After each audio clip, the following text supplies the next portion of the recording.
और चलिए अब देखते हैं 1 मिनट में बिहार झारखंड की तमाम बड़ी खबरें।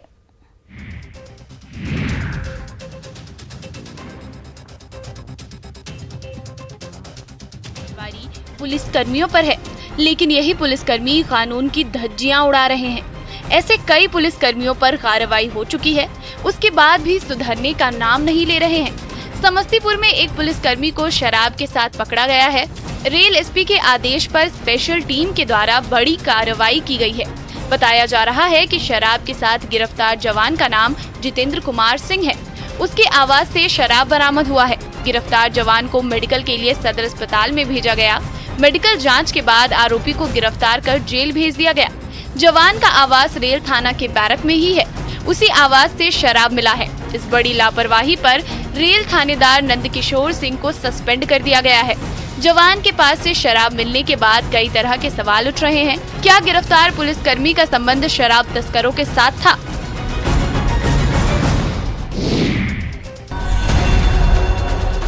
कैमूर में भूत भी शराब पी रहे हैं, ऐसा दावा एक तांत्रिक ने किया है। तांत्रिक झाड़ फूक के नाम पर लोगों से शराब की बोतलें मांगता था और दावा करता था कि उसे शराब भूतों को पिलाना है। पुलिस ने शातिर तांत्रिक को गिरफ्तार कर लिया है, लेकिन उसके दावे से पुलिस भी हैरान है। बताया जा रहा है कि सोनहन थाना के कर्मा गांव के रहने वाले भरत बिंद की पत्नी 4 माह से बीमार थी। कई जगहों पर इलाज करवाया, लेकिन ठीक नहीं हुई। गांव वालों के सलाह पर तांत्रिक के पास गई तो महिला के पति से तांत्रिक भूत भगाने के नाम पर शराब मांगा। जब महिला का पति शराब लेकर पहुंचा तो पुलिस ने छापेमारी कर दी। इस दौरान ओझा तो फरार हो गया, लेकिन महिला के पति को पुलिस ने मौके से गिरफ्तार कर लिया। महिला के पति ने दावा किया है कि पंचायत चुनाव के दौरान प्रत्याशी मुर्गा शराब बांट रहे थे, तो हम भी पत्नी के झाड़ फूक के लिए 7 पाउच शराब ले लिए।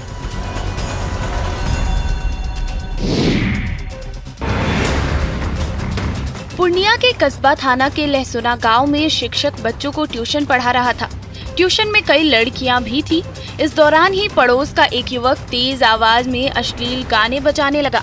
शिक्षक ने गाना बंद करने के लिए कहा, लेकिन इस बात से पड़ोसी नाराज हो गया और शिक्षक को चाकू मारकर घायल कर दिया। इस दौरान अफरा तफरी का माहौल हो गया। आसपास के लोगों ने घायल शिक्षक मोहम्मद असलम को कस्बा पीएचसी में भर्ती कराया। यहाँ से डॉक्टरों ने इलाज के लिए पूर्णिया मेडिकल कॉलेज अस्पताल रेफर कर दिया। अश्लील गाना बजा रहा था? जी सर, भला बुरा गाना बजाते रहता पूरा साउंड। उसी पे आप मना करने गए? मना करने गए तो कुछ पंछी लोग भी थे। शिक्षक की ओर से आरोपी के खिलाफ कस्बा थाने में प्राथमिकी दर्ज कराई गई है। कस्बा थाना प्रभारी ने बताया कि घटना सही है। इस मामले में 4 लोगों पर प्राथमिकी दर्ज की गई है। फिलहाल आरोपी गाँव छोड़कर फरार है। गोपालगंज के ललौरी में पंचायत चुनाव में एक शख्स की पत्नी चुनाव जीत गई। वह मुखिया प्रत्याशी के लिए चुनाव में खड़ी थी। पत्नी के चुनाव जीतने के बाद महिला मुखिया के पति का खुशी का ठिकाना नहीं रहा। वोट देने वालों वोटरों को खुश करने के लिए ऑर्केस्ट्रा का डांस कराया। भोजपुरी गाने पर ऑर्केस्ट्रा में जमकर डांस हुआ। वोट देकर जिताने वाले भी डांस का मजा लेते रहे, लेकिन डांस के आगे सभी भूल गए कि कोरोना का खतरा भी है। सैकड़ों लोग बिना मास्क लगाए डांस देखने के लिए पहुंचे थे और डांस के आगे कोरोना गाइडलाइन की धज्जियां उड़ाते रहे। बताया जा रहा है कि डांस का आयोजन भूपेंद्र सिंह उर्फ भोट सिंह ने किया था, जिनकी पत्नी लरौली पंचायत से मुखिया पद के लिए जीती है। इसी खुशी में भूपेंद्र सिंह ने डांस का आयोजन किया और 5 डांसरों को बुलाया। सारी रात डांस चलता रहा।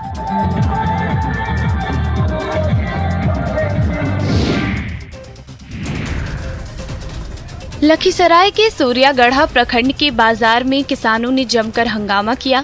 सैकड़ों किसानों इफ्को में खाद नहीं मिलने से नाराज होकर घंटों हंगामा करते रहे। किसानों ने आरोप लगाया कि खाद की कालाबाजारी की जा रही है और किसानों को खाद नहीं मिल रहा। हंगामा की सूचना मिलने के बाद सूर्यागढ़ा पुलिस पहुंची। पुलिस ने किसानों को काफी मशक्कत के बाद समझा बुझाकर शांत करवाया। किसानों ने आरोप लगाया है कि यूरिया खाद बाजार में धड़ल्ले से ऊंची कीमत पर बिक रही है, लेकिन इफ्को के द्वारा सीमित मात्रा में बहुत दिनों के बाद खाद्य वितरण किया जा रहा है। सूर्यगढ़ा कृषि आधारित क्षेत्र है। यहाँ 3,30,000 की आबादी कृषि पर आधारित है। आबादी के 90% लोग किसान हैं। 2500 बोरी ही खाद वितरण करने की बात कही गई, जिससे किसानों की भीड़ उमड़ गई है। हंगामा के बाद यूरिया खाद का वितरण को रोक दिया गया। 3 दिन पहले भी किसानों ने खाद को लेकर हंगामा किया था।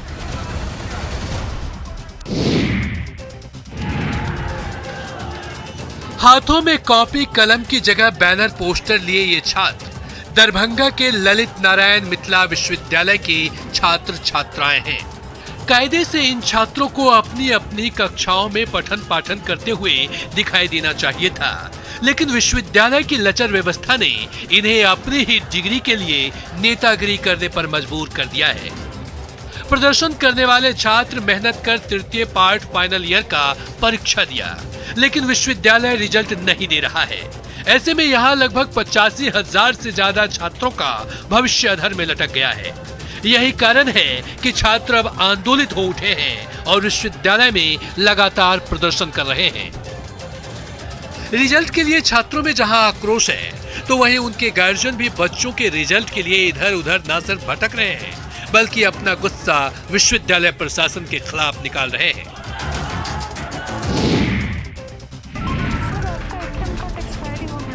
बिल्कुल इसी फिल्मी अंदाज में लोगों को अपने जाल में फांसकर ये सभी 11 साइबर अपराधी चूना लगाते थे। साइबर ठगी के जरिए कितनी मोटी रकम ठगते थे, उसका अंदाजा आप इस चमचमाती कार को देखकर लगा सकते हैं, जो बिल्कुल नई है। गाड़ी का नंबर प्लेट तक नहीं है। शोरूम से निकालने के बाद रिबन तक बरकरार है। अब जरा इन मोबाइल सेट पर नजर डालिए। साइबर अपराधियों के पास से एक 4 व्हीलर के अलावे 22 mobile phone, 35 SIM card, 7 ATM card, 1 laptop, 4 passbook, 4 chequebook और 32,000 रुपए कैश बरामद हुए हैं।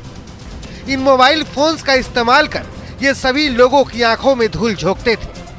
देवघर पुलिस ने सारठ और देवीपुर थाना क्षेत्र में ताबड़तोड़ छापेमारी कर इन 11 साइबर अपराधियों को गिरफ्तार किया है।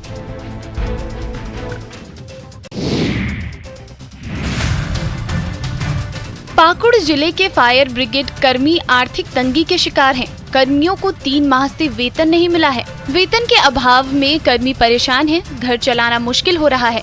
स्थिति ऐसी हो गई है कि फायर ब्रिगेड की गाड़ी में डीजल भराने का पैसा तक नहीं है। अधिकारी अपने पैसे और क्रेडिट के माध्यम से गाड़ियों में तेल डलवाकर आग बुझाने का प्रयास कर रहे हैं, लेकिन क्रेडिट पर कब तक डीजल मिलेगा, यह सबसे बड़ा सवाल बनता जा रहा है। अगर डीजल मिलना बंद हो गया तो फिर क्या होगा?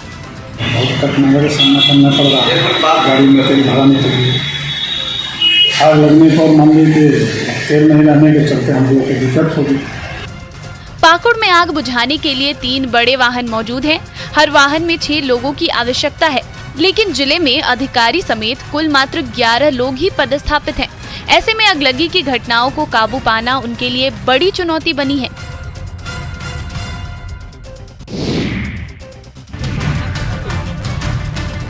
पेड़ से उल्टा युवक, रहम की भीख मांग रहा युवक और तमाशबीन बने लोग, वीडियो बनाते लोग। बेहद क्रूर अंदाज में युवक को दी जा रही सजा की ये तस्वीरें पलामू की बताई जा रही है, जो इन दिनों सोशल मीडिया पर तेजी से वायरल हो रहा है।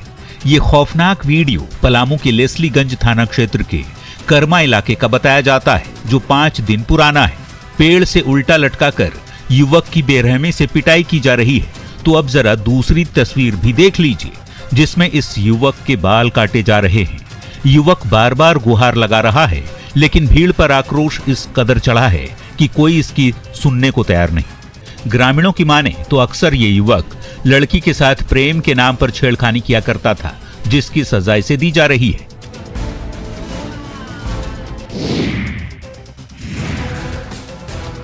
कोरोना की तीसरी लहर को देखते हुए दरभंगा डीएमसीएच अस्पताल में लगाए गए ऑक्सीजन प्लांट का मॉक ड्रिल किया गया। अस्पताल अधीक्षक प्रधानमंत्री केयर फंड से लगाए गए सभी ऑक्सीजन प्लांट को देखा। वहां मौजूद डॉक्टर से लेकर सभी कर्मचारी से बात कर सभी जानकारी ली। इसके अलावा ऑक्सीजन प्लांट चालू कर वहां मशीनों के रखरखाव से लेकर सभी चीजों की जानकारी ली गई। ऑक्सीजन प्लांट में कहीं कोई समस्या ना हो, इसकी भी जानकारी ली गई। कोरोना की दूसरी लहर में ऑक्सीजन की भारी किल्लत के बाद दरभंगा डीएमसीएच में 3 ऑक्सीजन प्लांट के साथ साथ एक बड़ा liquid oxygen plant PM care fund से लगाया गया है। अस्पताल अधीक्षक डॉक्टर हरिशंकर मिश्रा ने बताया कि कोरोना की तीसरी लहर को देखते हुए आज यह मॉक ड्रिल किया गया है ताकि आपात स्थिति में हमारा ऑक्सीजन प्लांट सुचारू रूप से चल सके। दरभंगा के अलावे बिहार के सभी ऑक्सीजन प्लांट का भी मॉक ड्रिल किया गया। केंद्र सरकार ने ओमिक्रॉन को लेकर सभी राज्यों को अलर्ट किया है। रामगढ़ में सीसीएल कुजू कोलियरी के बंद पड़े ओसीपी खदान में लगी आग धीरे धीरे धधक रही है। कोयले में लगी आग के कारण जहरीली गैस वातावरण में फैल रही है। लोग इस गैस की चपेट में आकर बीमार हो रहे हैं। जहरीली गैस का असर 3 नंबर कॉलोनी, लोहा गेट और कुजू कॉलोनी तक रहता है। बरसात के दिनों में बारिश होने पर गैस विकराल रूप धारण कर लेती है। वहीं प्रबंधन आग बुझाने में लापरवाह दिख रहा है, जिसकी वजह से खदान में लगी आग अंदर ही अंदर बढ़ती जा रही है। यहाँ से रांची हजारीबाग NH 33 4 लेन पास ही है। सीसीएल के इस ओसीपी से 4 साल पहले तक कोयले का उत्पादन होता था। यहाँ अभी भी लाखों टन कोयला है जो प्रबंधन की लापरवाही से जलकर राख हो रहा है। ओल्ड NH 33 को खदान की आग ने वर्ष 2009 में ही अपनी जद में ले लिया था, जिसके कारण सड़क को डाइवर्ट कर पश्चिम दिशा में नई सड़क बनानी पड़ी थी। रामगढ़ में चरण पहाड़ी का धार्मिक और पर्यटन दोनों दृष्टिकोण से खास महत्व है। मांडू प्रखंड के कुजू बंदरा चुवा में चरण पहाड़ी स्थित है।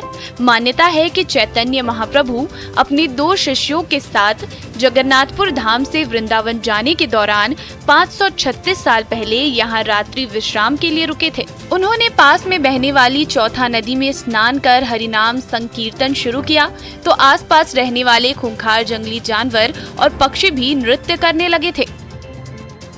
आज भी चरण पहाड़ी पर चैतन्य महाप्रभु के साथ ही पशु पक्षियों के पैरों के चिन्ह अंकित हैं। मनोरम स्थान होने की वजह से लोग यहाँ पिकनिक मनाने जुटते हैं। जंगली रमणीक स्थल के बगल में सुंदर पहाड़, जंगल और कलकल बहती नदी मनोरम दृश्य उत्पन्न करती है, जहाँ लोग फोटो और सेल्फी लेने के लिए भारी संख्या में जुटते हैं।